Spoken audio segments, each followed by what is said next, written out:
حضور نے سوال کیا بہترین عورت کون سی ہوتی ہے؟ ایک صحابی اٹھے، انہوں نے عرض کی یا رسول اللہ جو 5 وقت نماز پڑھتی ہے۔ حضور نے فرمایا تم بات صحیح کہہ رہے ہو لیکن تم میری مراد کو نہیں پہنچ پائے۔ ایک اور صحابی اٹھے، انہوں نے عرض کی یا رسول اللہ جو پردہ کرتی ہے۔ حضور نے فرمایا بات ٹھیک ہے لیکن تم میری مراد کو نہیں پوچھے۔ مولا علی فرماتے ہیں کہ میں آخر پر بیٹھا تھا اور میں بھی حضور کی مراد تک نہیں پہنچ رہا تھا۔ آپ فرماتے ہیں کہ میرا قد چھوٹا تھا، میں پیچھے سے ہی نکلا اور حجرہ فاطمہ میں چلا گیا اور سیدہ کائنات تشریف فرما تھی، تو میں نے کہا سیدہ یہ تو بتائیے، حضور نے صحابہ سے سوال کیا ہے کہ بہترین عورت کون سی ہوتی ہے، تو صحابہ جواب دے رہے ہیں لیکن حضور فرما رہے ہیں کہ تم میری مراد کو نہیں پہنچے، لہذا مجھے جلدی جلدی بتائیے کہ بہترین عورت کون سی ہوتی ہے۔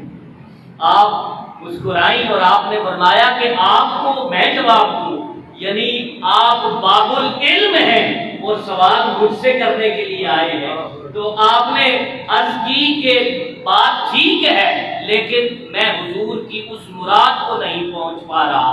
تو آپ نے فرمایا اس میں مشکل کیا ہے، بڑا سادہ سا سوال ہے اور بڑا سادہ سا جواب ہے، کہا دیجئے جواب۔ آپ نے فرمایا بہترین عورت وہ ہے کہ جس کو کبھی کسی غیر محرم نے نہ دیکھا ہو، اور بہترین عورت وہ ہے کہ جس نے خود بھی کبھی کسی غیر محرم کو نہ دیکھا ہو۔ آپ جواب پا کر فوراً سے واپس پلٹے تو ابھی گفتگو جاری تھی۔ گفتگو کے دوران حضور نے پھر سے سوال کیا کہ کوئی جانتا ہے کہ بہترین عورت کون سی ہے؟ تو مولا علی نے ہاتھ کھڑا کر دیا۔ حضور علیہ السلام مسکرائے اور کہا علی بتاؤ بہترین عورت کون سی ہوتی ہے؟